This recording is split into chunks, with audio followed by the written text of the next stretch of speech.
नमस्कार साथियों, मैं एडवोकेट योगेंद्र सैनी कॉन्सेप्ट समझो आईएएस चैनल में आप लोगों का हार्दिक स्वागत करता हूं। आशा करता हूं कि आप लोग बहुत अच्छे होंगे। क्लास 6 के बाद हम लोग क्लास 7th में सोशल साइंस सब्जेक्ट की एनसीईआरटी को पढ़ रहे हैं, जिसमें आज हम लोग चैप्टर नंबर फर्स्ट पढ़ेंगे, जिसका नाम है समानता। भारतीय संविधान में आर्टिकल 15 समानता के अधिकारों के बारे में बात करता है और कैसे कोई भी व्यक्ति जो असमानता से ग्रसित है वो कैसे अपने अधिकार को प्राप्त कर सकता है, कैसे वो समानता के अधिकार को प्राप्त कर सकता है, इसके बारे में हम लोग पढ़ेंगे।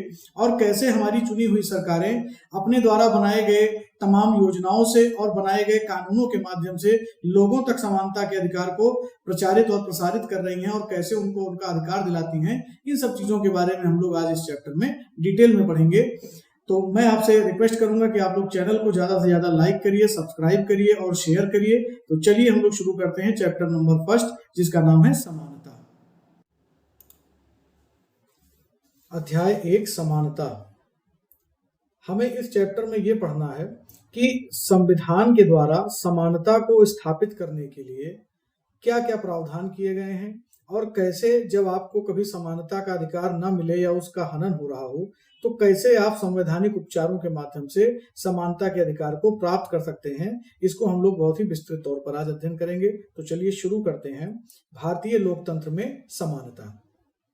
भारतीय संविधान सभी व्यक्तियों को समान मानता है, यानी संविधान की नजर में सारे व्यक्ति एक समान हैं। देश के सभी व्यक्ति, चाहे वे स्त्री हों या पुरुष, चाहे वे किसी भी जाति के हों, धर्म के हों, शैक्षिक और आर्थिक पृष्ठभूमि से संबंध रखते हों, वे सभी समान माने जाएंगे। अर्थात आप खुद देखिए कि इलेक्शन में जो व्यक्ति कम पढ़ा लिखा है या पढ़ा लिखा नहीं भी है, उसे भी एक वोट डालने का ही अधिकार है, और जो व्यक्ति पढ़ा लिखा है, शिक्षित है या किसी राजकीय पद पर है या देश का प्रधानमंत्री ही क्यों ना हो, उसे भी एक वोट डालने का ही अधिकार है। ऐसा नहीं है कि जो ज्यादा संभ्रांत है या ज्यादा पढ़ा लिखा है या ज्यादा पैसे वाला है तो उसको 2-4 मत का प्रयोग करने की शक्ति दे जाए। क्यों? क्योंकि हमारे यहाँ संविधान में सबको समान माना जाता है। सभी लोग, चाहे वो स्त्री हो, पुरुष हो, किसी भी जाति के हों, किसी भी धर्म के हों, शैक्षणिक आधार उनका क्या हो, पढ़े हैं या नहीं पढ़े हैं, आर्थिक पृष्ठभूमि का मतलब कि वो गरीब हैं, अमीर हैं, पिछड़े हैं, जो कुछ भी हो, हम लोग सभी को समान मानते हैं। किसके अनुसार? संविधान के अनुसार। लेकिन इसके बाद भी यह नहीं कह सकते कि असमानता खत्म हो गई है। यह खत्म नहीं हुई है, लेकिन फिर भी कम से कम भारतीय संविधान में सभी व्यक्तियों को समानता के साथ जिया जाए या समानता के साथ सबको अधिकार दिया जाए, इस सिद्धांत को प्रतिपादित किया गया है, यानी माना गया है। यानी भारतीय संविधान की नजर में सारे व्यक्ति, भारत के सभी व्यक्ति एक समान हैं। जहां पहले भेदभाव और दुर्व्यवहार से लोगों की रक्षा करने के लिए कोई कानून नहीं था, अब अनेक कानून लोगों की रक्षा भी कर रहे हैं, उनके सम्मान तथा समानता के व्यवहार को सुनिश्चित भी करने के लिए मौजूद है। यानी जहां एक तरफ हम देखते हैं कि पहले किसी के सम्मान को अगर कोई ठेस पहुंचा दे या असमानता का व्यवहार उसके साथ किया जाए, समानता का उसको अधिकार ना मिले, तो उसके लिए कोई उपचार मौजूद नहीं था, कोई रेमेडी मौजूद नहीं थी कि वो जा करके उस प्लेटफॉर्म पे अपनी बात को कह सके और अपनी समानता के अधिकार को प्राप्त कर सके। लेकिन हमारे संविधान में इसका बाकायदा प्रावधान है कि सभी व्यक्ति समान माने जाएंगे। अभी हम आगे देखेंगे कि अगर कोई असमानता आती है तो कैसे आप उसको रेक्टिफाई कर सकते हैं, कैसे आप अपने अधिकार को प्राप्त कर सकते हैं। समानता को स्थापित करने के लिए संविधान में जो प्रावधान है उनमें से कुछ निम्नलिखित है। अब देखिए, ध्यान से समझिए। समानता को स्थापित करने के लिए, यानी समानता को लागू करने के लिए कुछ प्रावधान दिए गए हैं। प्रावधान का मतलब कुछ नियम कानून बताए गए हैं। सबसे पहला क्या है कि कानून की दृष्टि में हर व्यक्ति समान है। यानी अगर आप न्यायालय में जाते हैं और न्यायालय के समक्ष पेश होते हैं तो चाहे आप पढ़े लिखे हों अथवा आप अनपढ़ हों, चाहे आप पूंजीपति हों या आप एक सामान्य व्यक्ति हों, कोई भी आपके साथ कोई भी भेदभाव नहीं होगा। कानून की नजर में सभी व्यक्ति समान हैं। सबको कानून का समान संरक्षण मिलेगा और समान उपचार मिलेगा। यह कि हर व्यक्ति को देश के राष्ट्रपति से लेकर घरेलू काम करने वाली महिलाओं तक सभी के साथ ही एक जैसे कानून का पालन होगा। यानी देश के राष्ट्रपति, प्रधानमंत्री के ऊपर भी वही कानून लागू हैं जो हम सब के ऊपर लागू हैं। ये हो गया पहला चीज कि कैसे स्थापित है, कैसे समानता स्थापित कर रही है संविधान। पहला उन्होंने कह दिया कि कानून की दृष्टि में हम सभी लोग समान हैं। दूसरा, किसी भी व्यक्ति के साथ उसके जाति, धर्म, वंश, जन्म स्थान और उसके स्त्री या पुरुष होने के आधार पर भेदभाव नहीं किया जाएगा। यानी हम ये कैटेगरीज हैं, ये चीजें हैं जिसमें हम किसी भी आधार पर, मतलब इन चीजों को आधार बनाकर हम आपको असमान नहीं मानेंगे, आपके साथ कोई भेदभाव नहीं किया जाएगा। तो पहला हो गया कानून की दृष्टि में सबको बराबर माना गया है, और दूसरा व्यक्ति के साथ उसके धर्म, जाति, वंश, जन्म स्थान इत्यादि के आधार पर भी विभेद नहीं किया जाएगा। ये क्रम भी आपको याद रखना बहुत जरूरी है। लास्ट ईयर मैंने देखा है कि परीक्षाओं में इस क्रम को भी पूछा गया है कि धर्म पहले है, जाति, वंश, जन्म स्थान और स्त्री पुरुष, इस क्रम को भी आपको याद रखना है। तीसरा क्या है सिद्धांत या क्या प्रावधान हम कह सकते हैं? हर व्यक्ति सार्वजनिक स्थानों पर जा सकता है जिनमें खेल के मैदान, होटल, दुकानें और बाजार आदि सम्मिलित हैं। यानी आप कहीं भी जा सकते हैं, you are free to go anywhere. तो आपको ये चीज इंश्योर करनी होगी कि हमें कहीं भी जाने से मना नहीं किया जा रहा है, कहीं खेलने से मना नहीं किया जा रहा है, कहीं होटल या दुकानों पर या बाजार में हमें जाने से मना नहीं किया जा रहा है। यानी किसी भी आधार पर हम जो है अलग नहीं है, हम सबके समान हैं। अब देखिए यहाँ पर एक चित्र दिखाया गया है और कहा गया है कि आपको आपके जीवन की कोई ऐसी घटना याद है जब आपकी गरिमा को चोट पहुंची हो, उसको आप जो है कैसा महसूस उस समय आपने किया होगा, ये आपको बताना है। देखिए एक व्यक्ति है जो अपने शूज को रखे हुए है और यहाँ पर दो बच्चे बैठे हुए हैं जो उसके शूज को पॉलिश कर रहे हैं और उसके बाद वो उन्हें कुछ पैसे भी दे रहे हैं। तो ये एक सीन है कि असमानता को दिखाने की कोशिश की गई है कि एक व्यक्ति निर्धन है, बच्चा है, उसको पढ़ने लिखने की उम्र है, लेकिन वो बूट पॉलिश कर रहा है, जूते पॉलिश कर रहा है, और एक संभ्रांत व्यक्ति है जो उसे पैसे दे रहा है। ये चीज में दिखाया गया है। कुआं, नहाने के स्थान, सड़क, घाटों आदि का उपयोग आप कर सकते हैं। और चौथा है अस्पृश्यता का उन्मूलन, यानी अब किसी को अस्पृश्य नहीं माना जाएगा, यानी अनटचेबिलिटी का जो पहले एक पूर्वाग्रह था उसको भी संविधान ने पूरी तरीके से खत्म कर दिया है। यानी पहला, हम कानून की नजर में बराबर हैं। लिंग, जाति, धर्म, स्थान, जन्म स्थान इत्यादि के आधार पर हमसे कोई विभेद नहीं किया जाएगा। हमें सभी सार्वजनिक जगहों पर जाने की अनुमति है, ये तीसरा पॉइंट। और चौथा पॉइंट था अस्पृश्यता का उन्मूलन। ये है हमारे संवैधानिक प्रावधान जिनसे हमको समानता के अधिकार मिलते हैं। शासन ने संविधान द्वारा मान्य किए गए समानता के अधिकार को दो तरह से लागू किया है। अब देखिए, जब संविधान बना तो शासन भी हो रहा है, राज्य सरकारें शासन कर रही हैं और केंद्र सरकार भी शासन कर रही है। तो वो कैसे अपने इस प्रावधान को लागू कर रहे हैं? पहला, कानून के द्वारा, और दूसरा सरकार की योजनाओं एवं कार्यक्रम द्वारा, जिसमें सुविधाहीन समाजों की मदद की जाती है। मतलब जो समाज ऐसे हैं जिनको सुविधा नहीं मिल रही है, उनकी हम लोग हेल्प करके उनको समानता के स्तर पर पहुंचा रहे हैं। अभी हम आगे देखेंगे कि कैसे इसको किया जा रहा है। भारत में अनेक ऐसे कानून हैं जो व्यक्ति के समान व्यवहार प्राप्त करने के अधिकार की रक्षा करते हैं। यानी आपको भी वही संरक्षण मिले, आपको भी कानून की वही मान्यता मिले जो अन्य लोगों को मिल रही है, आपको भी पावर उतनी ही हो जितनी अन्य लोगों के पास है। इसको इंश्योर करने के लिए कई कानून हमारे देश में काम कर रहे हैं। कानून के साथ साथ सरकार ने उन समुदायों जिनके साथ सैकड़ों वर्षों तक असमानता का व्यवहार हुआ है, उनका जीवन सुधारने के लिए अनेक कार्यक्रम और योजनाएं लागू की हैं। मानी हम ये कह सकते हैं कि जिनके साथ पहले भेदभाव हुआ है, अब गवर्नमेंट ऐसी योजनाएं चला रही है कि उनके साथ हुए भेदभावों को वो खत्म कर सके, समाप्त कर सके और उन्हें एक समान पायदान पर ला करके समानता का भाव उनके अंदर भी जगा सके और ये थिंकिंग उनकी भी बन जाए कि अब हम लोग समान हैं। ये योजनाएं यह सुनिश्चित करने के लिए चलाई जा रही हैं कि जिन लोगों को अतीत में अवसर नहीं मिले उन्हें अब अधिक अवसर प्राप्त हो। यानी सपोज करिए कि किसी का परिवार बहुत निर्धन था और आज से एक पीढ़ी पहले उसके परिवार में कोई व्यक्ति पढ़ा लिखा नहीं था, लेकिन सरकारों ने अपनी कुछ योजनाओं के माध्यम से उस ऐसे परिवार को सपोर्ट किया जिसमें कोई भी व्यक्ति पढ़ा लिखा नहीं था और उसको एक समान पायदान पर ला करके आप देखते हैं कि आज उन वर्गों के लोग भी अच्छी तरीके से पढ़े लिखे हैं, सर्विस में हैं और ऊंचे पदों पर हैं। ये इसलिए संभव हो पाया क्योंकि संविधान में हमारे ऐसे प्रावधान लागू किए गए, बनाए गए। इस दिशा में सरकार द्वारा उठाया गया एक कदम है मध्याह्न भोजन की व्यवस्था। अब देखिए, अभी आपने यहाँ ऊपर पढ़ा था कि पहला है कानून के द्वारा और दूसरा है सरकार की योजनाओं के द्वारा। तो कानून के द्वारा आप देख ही रहे हैं कि कैसे कानून के माध्यम से जो है सबको समान संरक्षण मिल रहा है, सभी लोगों, अगर आपको शिक्षा का अधिकार है तो दूसरे व्यक्ति को भी शिक्षा का अधिकार है। ये कैसे हुआ? ये राइट टू एजुकेशन एक्ट से हुआ। एजुकेशन एक्ट पारित किया गया कि सभी लोगों को शिक्षा का अधिकार है और एक निश्चित एज ग्रुप के लोग जो है ये शिक्षा को प्राप्त करेंगे, उसे अनिवार्य शिक्षा के रूप में बताया गया है, जिसे हम आगे की क्लासेस में डिस्कस करेंगे। तो कानून द्वारा जैसे सबको शिक्षित किया गया, अब योजनाओं के माध्यम से कैसे लाभान्वित किया गया ये हम देखेंगे। देखिए, मिड डे मील कार्यक्रम चलता है, जिसे मध्याह्न भोजन कार्यक्रम हम कहते हैं। आपने इसको अपने आसपास के प्राइमरी विद्यालयों में देखा होगा। इस कार्यक्रम में सभी सरकारी प्राथमिक स्कूलों के बच्चों को दोपहर का भोजन स्कूल द्वारा प्रोवाइड किया जाता है। यह योजना भारत में सबसे पहले तमिलनाडु राज्य में प्रारंभ की गई थी और 2001 में सुप्रीम कोर्ट ने सभी राज्य सरकारों को इसे अपने स्कूलों में 6 माह के अंदर आरंभ करने के निर्देश दिए। यानी सुप्रीम कोर्ट ने देखा कि ये योजना बहुत ही अच्छी है और तमिलनाडु राज्य में अगर ये बच्चों को आकर्षित कर रही है स्कूलों में पढ़ने के लिए, या बच्चों को फैसिलिटेट कर रही है, उन्हें सुविधा दे रही है, ऐसे बच्चे जो निर्धन परिवारों के हैं, जिनके माँ बाप 2 टाइम का भोजन भी अफोर्ड नहीं कर सकते, उनके बच्चे आकर के इसका लाभ लें। अब देखिए कैसे उसका लाभ मिल रहा है उन बच्चों को और उनके गार्जियंस को भी।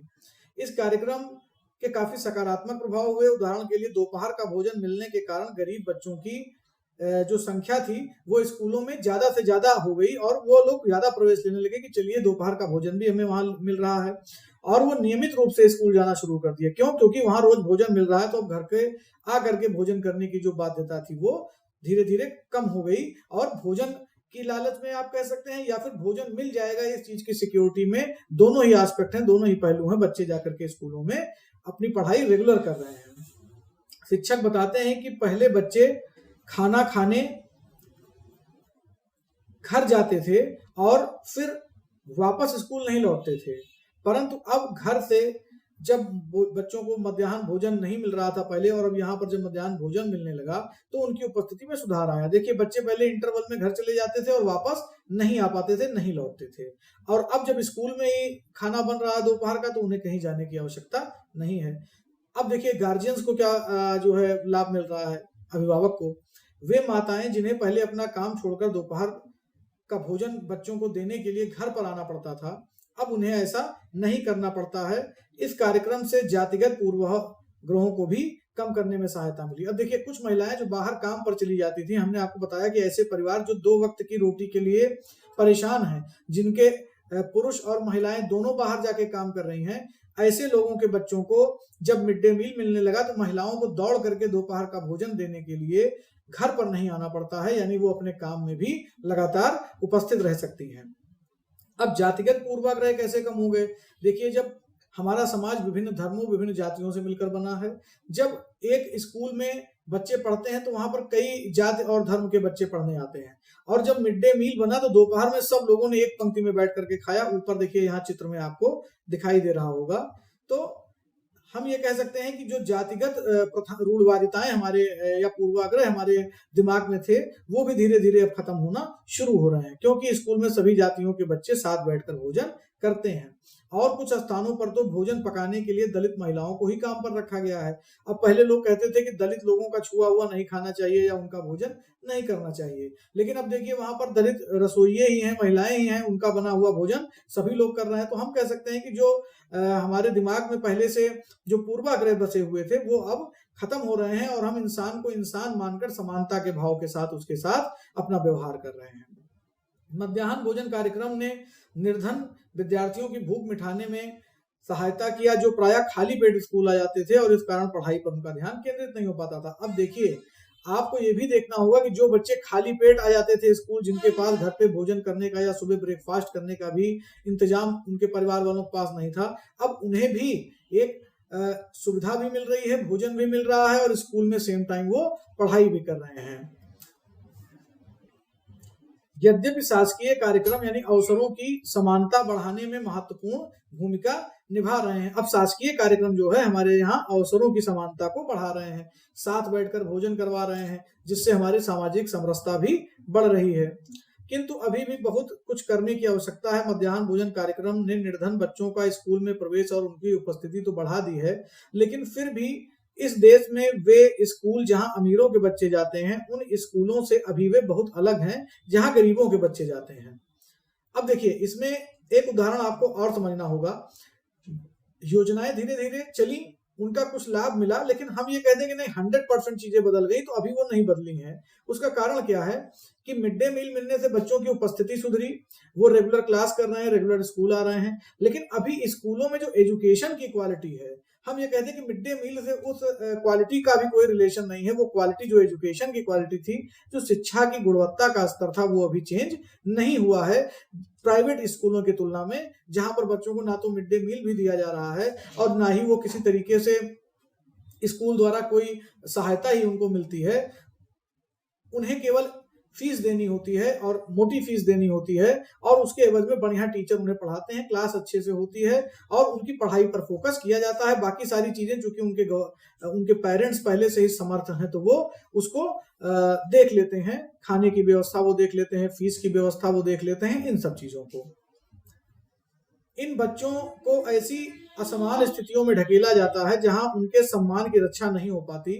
ऐसा इसलिए है क्योंकि कानून बन जाने के बाद भी लोग उन्हें समान समझने से इनकार कर देते हैं। अब देखिए, कानून भले ही बन गया हो, लेकिन आज भी आप समाज में देखते हैं कि ऊंच नीच, भेदभाव, छुआछूत, ये सारी चीजें कहीं ना कहीं हद तक, अगर हम ये कहते हैं कि रूरल शहरी इलाकों में तो नहीं है या कम है, लेकिन रूरल इलाकों में, ग्रामीण इलाकों में अभी भी ये बहुत ज्यादा लोगों के बीच चर्चा का विषय बनी रहती हैं और लोग पूर्वाग्रह से थोड़ा बहुत ग्रसित रहते हैं। हम 100% कहीं भी नहीं कह सकते। अम्बेडकर जी के बारे में यहाँ पर एक बताया गया है कि अपने आत्मसम्मान को दांव पर लगाकर जीवित रहना अशोभनीय है। यानी देखिए, अगर और कोई चीज मिल रही है या नहीं मिल रही है तो उसके लिए ठीक है, गवर्नमेंट है, योजनाएं बनाएगी, हमें सुविधाएं देगी, लेकिन अगर हमें समान अवसर नहीं मिल रहे हैं, सम्मान नहीं मिल रहा है, हमारी भावना को बार बार आहत किया जा रहा है, तो ये एक व्यक्तिगत कारण है। और व्यक्तिगत तौर पे जब हम रोज परेशान होंगे, तो और हम अगर हमें उस क्षेत्र में भी कोई सहायता, कोई सुविधा सरकार द्वारा या उसकी योजनाओं का या उसके द्वारा बनाए गए कानून का नहीं मिलेगा, तो हम क्या हो जाएंगे, पीड़ित हो जाएंगे, और बहुत लंबे समय तक पीड़ित रहने के कारण हम मानसिक रूप से भी इन सब चीजों से ग्रसित महसूस करेंगे अपने आप को। इसका मुख्य कारण है कि दृष्टिकोण में बहुत धीरे धीरे परिवर्तन आ रहा है। यानी जो उन एरियाज की अगर हम बात करें, जो ग्रामीण एरियाज हैं, वहां अभी उतना तेज परिवर्तन नहीं हुआ है कि सडनली लोगों को ये समझ में आ जाए कि नहीं सभी लोग समान हैं। अभी वहां पर असमानता और भेदभाव या आप छुआछूत कह सकते हैं, ये कुछ हद तक अभी वहां पर विद्यमान है। यद्यपि लोग यह जानते हैं कि भेदभाव का व्यवहार कानून के विपरीत है, फिर भी वे जाति, धर्म, अपंगता, आर्थिक स्थिति और महिला होने के आधार पर लोगों से असमानता का व्यवहार करते हैं। अब ये सब वे आधार हैं जिसको संविधान कह रहा है कि हम नहीं मानते हैं, लेकिन फिर भी लोग अज्ञानतावश या हम कह सकते हैं पूर्वाग्रहवश इसको या दृष्टिकोण की वजह से इसको अभी भी कुछ जगहों पर कुछ हद तक मान रहे हैं। लेकिन इस दृष्टिकोण को, वर्तमान दृष्टिकोण को बदलना तभी संभव है जब लोग यह विश्वास करने लगे कि कोई भी कमतर नहीं है और हर व्यक्ति सम्मानजनक व्यवहार का अधिकारी है। हम लोगों ने विविधता वाले चैप्टर में भी पढ़ा था कि विविधता और भेदभाव जब होता है तो आपने देखा होगा कि महिलाओं को प्रायः माना जाता है कि वो इमोशनल होती हैं और वो कठिन काम नहीं कर सकती, लेकिन आप देखिए आज हमारे देश की महिलाएं जो है वायुयान भी उड़ा रही हैं। तो अब आप किसी को कमतर मान सकते हैं? हमारा संविधान तो नहीं मानता, ना हमें ही मानना चाहिए, ठीक है ना। जब बनाने वाले ने डिफरेंस नहीं किया है, ईश्वर ने डिफरेंस नहीं किया है और हमारे देश के संविधान ने भी हमारे अंदर भेदभाव नहीं डाला है, तो हमें भी इस चीज को धीरे धीरे खत्म करना चाहिए। और ये केवल एक जरिए से हो सकता है, वो है शिक्षा। इसीलिए हम सबको शिक्षा की ओर ज्यादा प्रयास करना चाहिए। प्रजातंत्रीय समाज में समानता स्थापित करना एक सतत संघर्ष है।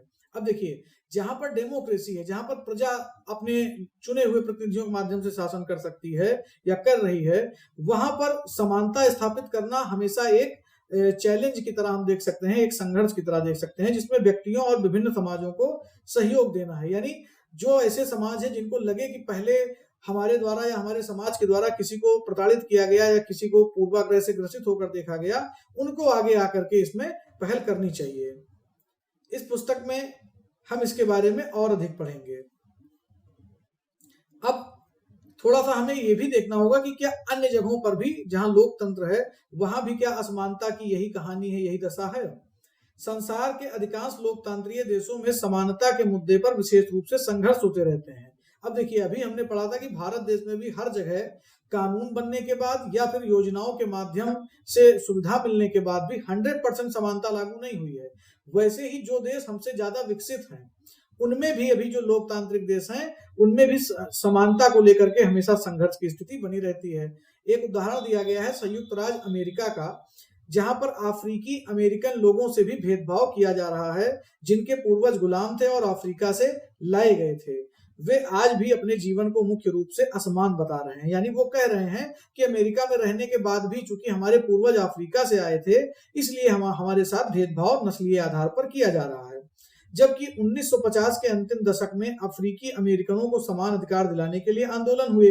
अब देखिए, इस चीज को हमें बहुत गौर से समझना है कि जब संघर्ष होगा, यानी एक वर्ग वो है जो असमानता को लेकर के अपने अधिकारों की मांग कर रहा है कि हमें समानता का अधिकार दिया जाए, और एक व्यक्ति वो है जो उन्हें असमान मान रहा है, यानी समान अधिकार देने से मना कर रहा है। तो दोनों के बीच क्या होगा? संघर्ष होगा, और जब संघर्ष होगा तो कानून बनेगा, और कानून बनने के बाद समानता का अधिकार पूर्ण रूप से लागू होगा। इसी तरह इन लोगों को कैसे परेशानी होती थी? उदाहरण के लिए बस से यात्रा करते समय उन्हें पीछे की सीट में बैठना पड़ता था। यानी जो अफ्रीकी अमेरिकन मूल के लोग थे, अगर वो बस में यात्रा कर रहे हैं तो उन्हें सबसे पहली बात है कि पीछे की ओर बैठना पड़ेगा, और अगर कोई इंग्लिश आदमी यानी ब्रिटिशियर आदमी, गोरा आदमी आकर के वहां बैठ रहा है तो उनको अपनी सीट खाली करनी पड़ती थी, उस सीट से उठ जाना पड़ता था। रोजा पार्क्स एक अफ्रीकी अमेरिकन महिला थी। उन्होंने एक एग्जाम्पल अपना बताया कि एक सीट पर गोरे व्यक्ति को वो बैठी हुई थी और गोरे व्यक्ति को देने से उन्होंने अपनी सीट को मना कर दिया। उस दिन इनकार करने के बाद से, क्योंकि बार बार जब आप इस चीज को झेल रहे हैं तो कहीं ना कहीं आपके अंदर ये एक गुबार बन जाएगा, और कभी ना कभी तो आपका वो गुबार बाहर आना ही है। तो हमेशा ऐसा ही होता रहा होगा। तो एक दिन उन्होंने अपने एक सीट पर किसी व्यक्ति को, जो ब्रिटिशियर रहा होगा, जो गोरा व्यक्ति है जिसे हम अंग्रेज कहते हैं, उसको बैठाने से मना कर दिया या फिर उसके लिए सीट खाली नहीं की, और उनके उस वजह से एक विशाल आंदोलन प्रारंभ हो गया उनके इनिशिएटिव से। और जो नागरिक अधिकार आंदोलन, जिसे हम सिविल राइट मूवमेंट भी कहते हैं, उसको वहां पर चलाया गया। और अब देखिए, जैसा मैंने आपको बताया था, जब संघर्ष होगा तो कानून बनेगा। 1964 के नागरिक अधिकार अधिनियम, अधिनियम का मतलब एक्ट, मतलब कानून, इससे नस्ल, धर्म और राष्ट्रीय मूल के आधार पर भेदभाव को निषेध कर दिया गया, यानी बैन कर दिया गया कि अब किसी को नस्ल के आधार पर, धर्म के आधार पर और राष्ट्रीय मूलता के आधार पर हम लोग भेदभाव नहीं करेंगे। और राष्ट्रीय मूलता क्या थी? क्योंकि ये लोग अफ्रीकी अमेरिकन थे, तो अब वहां भेदभाव नहीं होना चाहिए। इससे यह भी हुआ कि अफ्रीकी अमेरिकन बच्चों के लिए सब स्कूलों के दरवाजे खुल गए। अब जब कानून बना कि सब लोग समान हैं, चाहे वो किसी भी मूल के हों, किसी भी रीजन से आए हों, तो जो अंग्रेजों के स्कूल थे वहां पर अफ्रीकी बच्चे भी जाने लगे। जो अफ्रीकी अमेरिकन बच्चे थे, उन्हें उन अलग स्कूलों में अब नहीं जाना पड़ता था, जो विशेष रूप से कभी उन्हीं के लिए खोले गए थे, यानी उनके लिए सेपरेट स्कूल खोले गए थे। इतना होने के बावजूद भी अधिकांश अफ्रीकी अमेरिकन गरीब हैं। अधिकतर अफ्रीकी अमेरिकन बच्चे केवल ऐसे सरकारी स्कूलों में प्रवेश लेने में समर्थ हैं जहां कम सुविधाएं या कम योग्यता वाले टीचर हैं, जबकि गोरे विद्यार्थी निजी स्कूल में जाते हैं और उन क्षेत्रों में रहते हैं जहां के सरकारी स्कूलों का स्तर निजी स्कूलों के जैसा ही ऊंचा है। यानी जैसे अभी हमने अपने यहाँ देखा कि मिड डे मील देने के बावजूद भी वही बच्चे पढ़ने आ रहे हैं जो बच्चे गरीब हैं, और हम कह सकते हैं कि वो शासकीय व्यवस्था के तहत वहां पर पढ़ रहे हैं। निजी स्कूलों की व्यवस्था अभी शासकीय स्कूलों की व्यवस्था के हम कह सकते हैं कि आसपास भी निजी स्कूल, शासकीय स्कूल जो है नहीं आ पाए हैं निजी स्कूलों के, अभी बहुत सुधार उसमें बाकी है। तो वहां भी ये चीज हुआ कि जो प्राइवेट स्कूलों की तरह जो सरकारी स्कूल थे, वहां भी अंग्रेजों के बच्चे जा रहे थे और वो लोग पढ़ने नहीं जा पा रहे थे जिनके पास पैसे नहीं हैं। ये देखिए रोजा पार्क्स हैं, शायद इनका फोटो दिया गया है, और ये यहाँ अपनी सीट पर बैठी हैं, अंग्रेज पीछे बैठे हुए हैं। अब संविधान के अनुच्छेद 15 के अंश पर हम लोग आ जाते हैं, जो समानता के बारे में बात करता है, इक्वलिटी के बारे में बात करता है, जिसमें धर्म, मूल वंश, जाति, लिंग या जन्म स्थान के आधार पर विभेद का प्रतिषेध किया गया है। यानी हम किसी को धर्म, उसके मूल वंश यानी कहाँ का वो रहवासी था और किस क्षेत्र से आया था, किस जाति का है, किस लिंग का है, या उसका जन्म स्थान कहाँ रहा होगा, इसके आधार पर विभेद हम नहीं करेंगे। राज्य किसी नागरिक के विरुद्ध केवल धर्म, मूल वंश, जाति, लिंग, जन्म स्थान या इसके किसी भी आधार पर विभेद नहीं करेगा। कोई नागरिक केवल धर्म, मूल वंश, जाति, लिंग, जन्म स्थान या इनमें से किसी के आधार पर ना तो कहीं दुकानों, सार्वजनिक स्थानों, होटल, मनोरंजन स्थान पर उसको प्रवेश करने से रोका जाएगा, ना ही किसी पूर्णतया या पार्शियली उसको राजनिधि से पोषित या साधारण जनता के प्रयोग के लिए जो समर्पित, मतलब जो हम कह सकते हैं कि जो पब्लिक प्रॉपर्टी है, जो गवर्नमेंट की प्रॉपर्टी है, चाहे वो स्नान घाट हो, तालाब हो, कुआं हो, सड़क हो या सार्वजनिक कोई समागम के स्थान हो, उस सभी जगहों पर हर व्यक्ति जा सकता है। और अगर इसके संबंध में कोई जो है कानून को नहीं मानता है तो उसको उचित रीति के अनुसार दंड भी दिया जाएगा। अब लोकतंत्र की क्या चुनौती है? किसी भी देश को पूरी तरह से लोकतंत्रीय नहीं कहा जा सकता, ठीक है ना। ये हम जानते हैं कि कोई भी देश पूरी तरीके से लोकतंत्रीय नहीं है। हमेशा से ही ऐसे समुदाय और व्यक्ति होते हैं जो लोकतंत्र को नए अर्थ देते हैं और अधिक से अधिक समानता लाने के लिए नए नए सवाल उठाते हैं। लेकिन केंद्र में यह संघर्ष है जो सब व्यक्तियों को समानता और सम्मान दिलाने का पक्षधर है। यानी देखिए, संघर्ष कोई भी हो, कॉन्फ्लिक्ट कोई भी हो, उसका मूल एम होता है कि सभी व्यक्तियों को हम सम्मान दिलाएं और समानता का अधिकार दिलाएं। जब हम उनको समानता का अधिकार दिलाएंगे तो समाज में उनके लिए सम्मान ऑटोमेटिक जनरेट हो जाएगा। ये था हमारे समानता के चैप्टर का सारांश। आशा करता हूं कि आप लोगों को चैप्टर अच्छा लगा होगा, समझ में आया होगा। प्लीज आप इसे कई बार देखिए, लाइक करिए, सब्सक्राइब करिए और शेयर करिए ताकि मैं अच्छे वीडियोस आपको पहुंचाता रहूं। तो मिलते हैं नेक्स्ट चैप्टर में, तब तक के लिए थैंक यू।